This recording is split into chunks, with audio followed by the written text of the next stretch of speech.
Hello, everyone, and welcome to the Beta Branch update for December 8th. First, when is the Beta Branch going live? Unfortunately, we don't have an ETA as of yet, but Tailworld said that they are happy that it is progressing well, so hopefully that means definitely before the new year. Also, as discussed before with the archer penalty when you're on a horseback, how absolutely terrible it is. And it is awful when you're using that.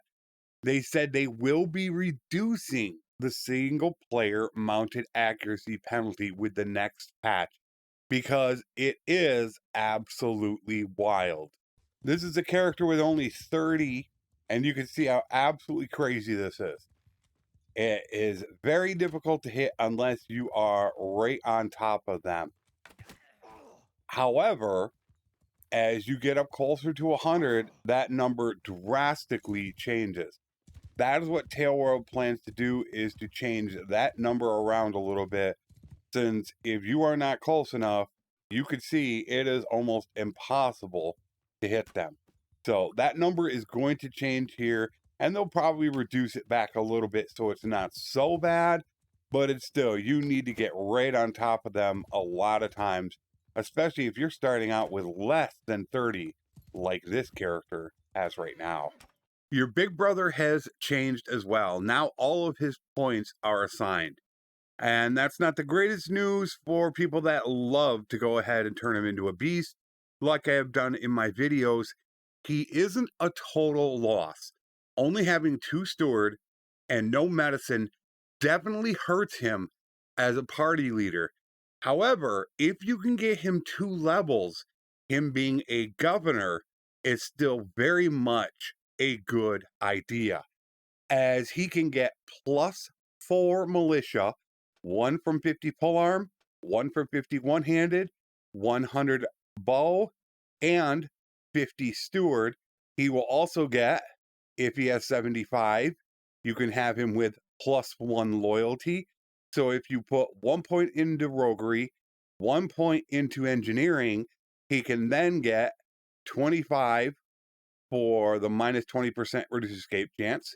And in 50, he can get -25%. He can have -45%, which is not the 95% chance that we are accustomed to, but +4 militia, +1 loyalty, 45% reduced escape chance. It's actually not a bad governor to go ahead and have. So as a party leader, he's kind of meh. As a governor, he's decent, but if you want to have him as a fighter, he can do almost anything, whether he's a horse archer, infantry. It's pretty much on the table that he is still very, very versatile in whatever you want to have him do. So that is a big change that they made to where the points are assigned, but it's definitely not as bad as it used to be. Workshops and caravans in 1.2.6 are kind of matte right now. You can see the ones that I have bought right now, and yeah, they're not doing great. This isn't a full test, but I have looked at it and they are mediocre at best. I did notice that I'm not seeing a lot of upper 30 to 40,000 workshops, so I'm not sure if they adjusted the price there or I just haven't found them, but they're just not there enough to make them, I would say, something that you want to invest into, especially into the early game when the economy has not stabilized. However, caravans seem to be still doing okay, and they are a decent investment. They did go ahead and lower the survivability on caravans. That is a general concern of mine. If they can survive, caravans are okay to make money. If they do have a problem with survivability, you could definitely end up losing. There is that high risk that is involved in them. So workshops still are not a great way to generate money. It's something I would look to avoid. Caravans, if you're not at war, they're a little bit better, and you also get some skill out of your companions for doing that. So in those two situations right now, they don't, for me, warrant a full test, as I don't feel like they're back to where they need to be. but I will continue to watch them and hopefully they will pick up some steam once this does go to live. Tailworld said that they fixed the block chance that a lot of people were having.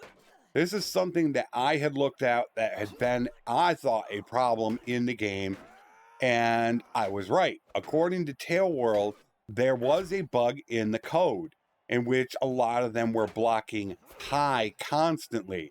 As you can see, I am actually able to hit okay doing this.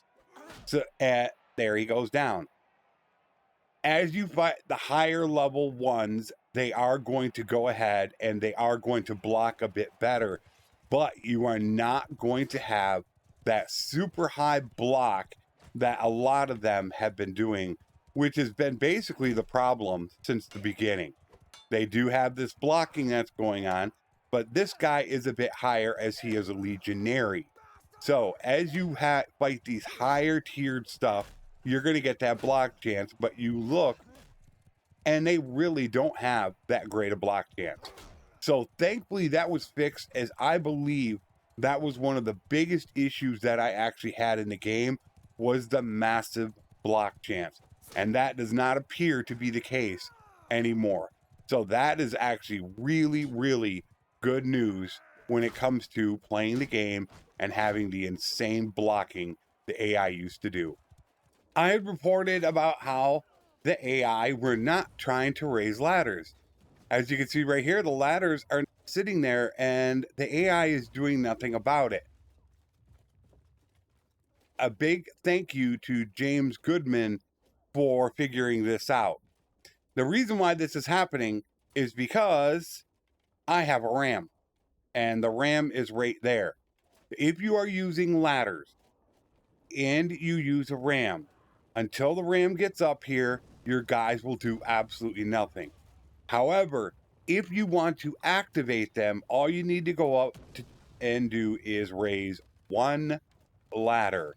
If you raise one ladder, that will trigger your AI to, here they come, start attacking the walls. So if you ever notice that your AI are not going to the ladders, that is because you have built a RAM. And until that RAM gets here, your guys are going to do nothing. So you can either wait for the RAM and then everybody will activate, or just raise any one ladder and they will activate on their own. So that is the update that we have so far. I do plan on doing a final update to this when they do put it to live, because I know there's a lot of information that has changed. We're just going to have to wait and see how long it is before it does go to the live branch. Hopefully before the end of the year, as Tailworld said, they are very happy with the progress. They just don't have the ETA as of yet. So I hope this helps you guys out and gives you a little bit more information into the beta branch, as I have not had any crashes or really any of the pausing or problems. And I would think that it's ready to go. So I will see you guys very soon. Once again, my friends, take care and thanks for watching.